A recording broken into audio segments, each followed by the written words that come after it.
Let me go. Talia tried to kick him in the shin again, but Gareth wasn't going to fall for the same trick twice. He deftly dodged her foot and immediately twisted her arm, squeezing her wrist with bruising force. He leaned in, his breath hot against her face, and laughed, a low, mocking, triumphant sound. Truly. Who would have thought? Gareth sneered. The shame of the Empire, dreaming of the Eastern Duke. Talia stared up at him in horror. It felt as though the blood in her veins had instantly frozen to ice. She quickly scrambled to pull her expression together. Don't talk nonsense. Who would ever? That's exactly what it is. Nonsense, Gareth interrupted, his voice dripping with venom.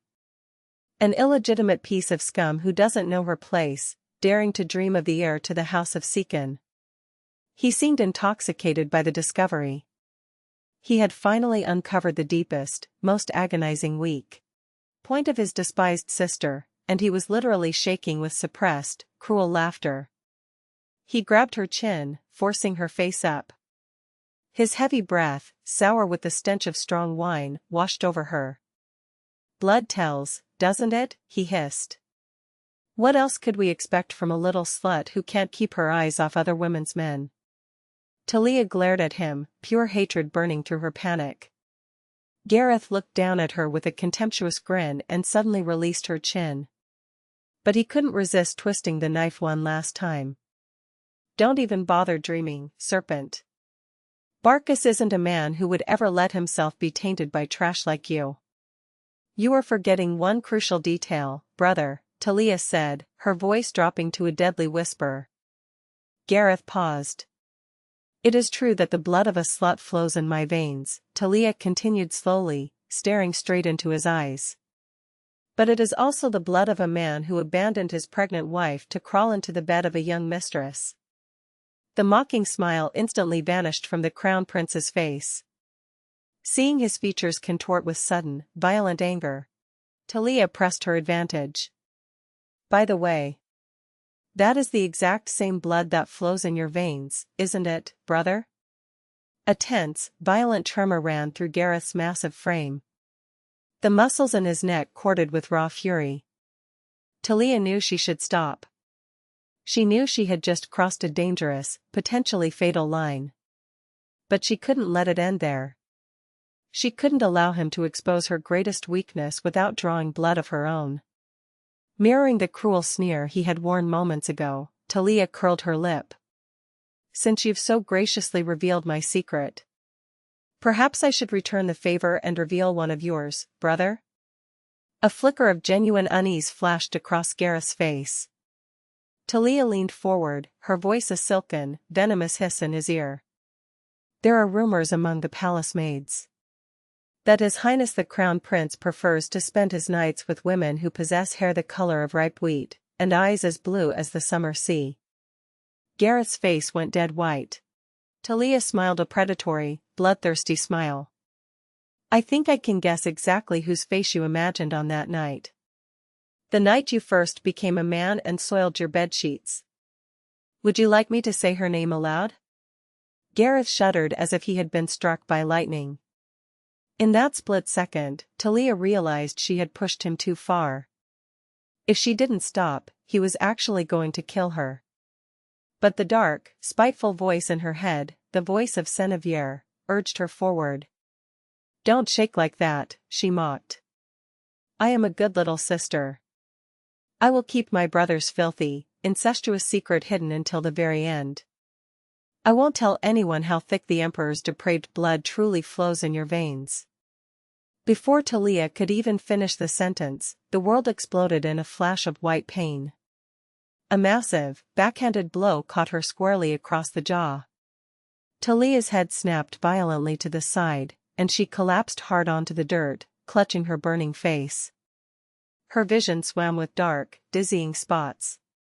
Staggering, she tried to push herself up, but Gareth threw his massive weight on top of her.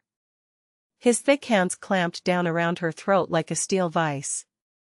The air was instantly cut off. Talia's eyes bulged from their sockets in sheer, suffocating terror.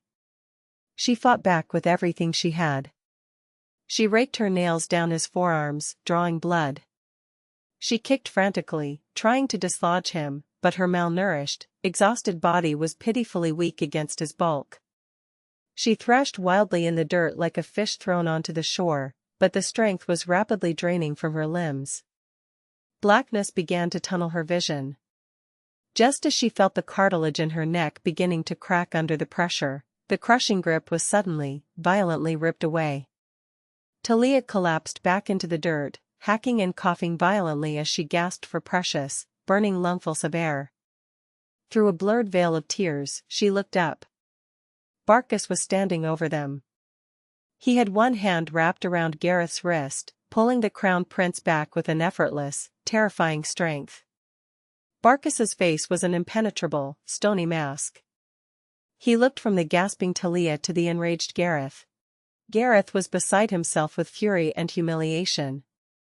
He glared at Talia like a rabid beast staring at its prey. He looked as though he were the one who had just been wronged, even though he had been seconds away from committing murder. The sheer absurdity of it struck Talia. Between ragged, wheezing coughs, she let out a broken, hysterical laugh. Gareth's face flushed a deep, violent purple. "You absolute bitch." He ripped his arm free from Varkas's grip and raised his fist to strike her again. But the blow never landed. Varkas caught his forearm midair, stopping the strike as easily as a man taking a wooden sword from a child. Varkas didn't look at the prince. He looked down at Talia. And in his pale, cold eyes was a look of profound, absolute disgust.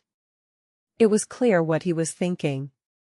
He was disgusted by the fact that she, having barely survived a strangulation, was still actively provoking her brother. "Take her highness away," Varkas ordered quietly, not taking his eyes off her. Edric, who had materialized from the shadows looking deathly pale, immediately stepped forward to help Talia up. But Talia violently slapped his hand away. Staggering, her throat bruised and throbbing, she forced herself to her feet under her own power. Then, with a chillingly calm expression, she began brushing the dirt from her dress as if she had merely tripped. Gareth, whose chest was heaving with rage, turned on the commander. "Let go of me immediately. Stop this at once." A sharp, ringing voice cut through the tension. Ayla, who had been standing a short distance away, rushed forward. Her face was deathly pale. It was obvious she had never witnessed her brother explode into such unfiltered, murderous violence.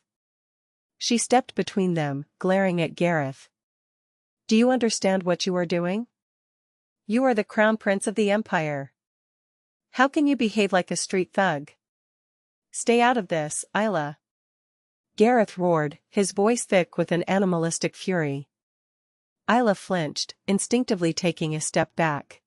She looked genuinely shocked. Her brother, who had always been as gentle and protective as a lapdog around her, had just bared his teeth at her like a rabid wolf. Talia turned to her stepsister and let out a dark, raspy chuckle.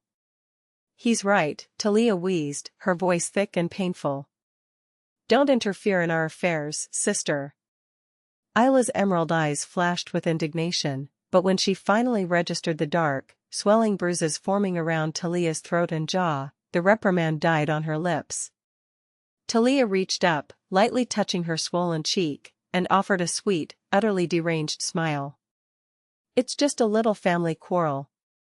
Isn't that right, brother?" She tilted her head to the side, staring directly at Gareth. In response, the horrific sound of teeth grinding together echoed in the quiet clearing. Talia took a deliberate step toward Gareth. Edric instinctively moved to block her, but she shoved past him.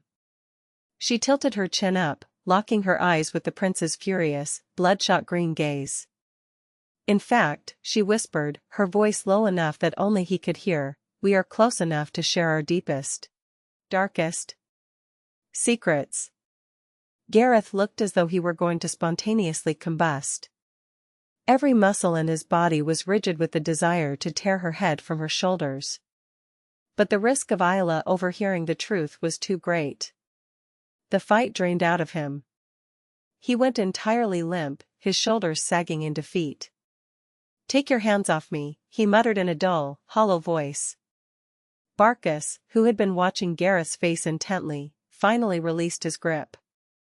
The dark, livid fingerprints left behind on Gareth's skin were a testament to the terrifying strength the commander had used.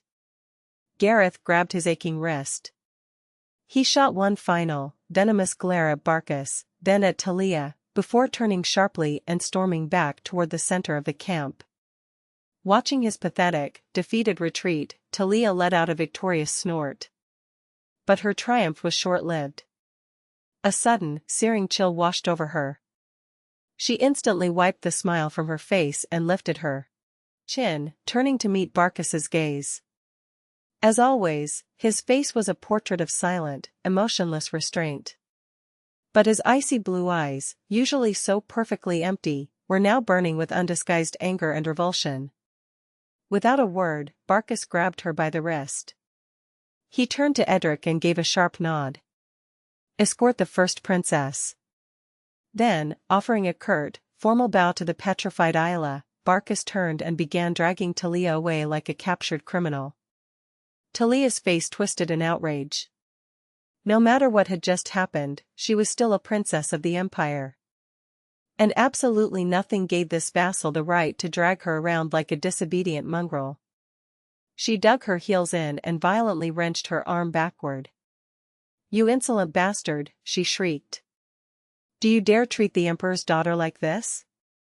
Let go of me immediately." Before she could finish the threat, the ground vanished from beneath her feet. Talia squealed in shock. Varkas had swept her up and thrown her over his broad shoulder as easily as tossing a sack of grain. Without breaking his stride, he marched straight through the bustling camp, completely ignoring the stunned, wide-eyed stares of the soldiers and knights. Talia, her face burning with a humiliation so intense it felt like physical pain, squirmed and thrashed like a wild animal.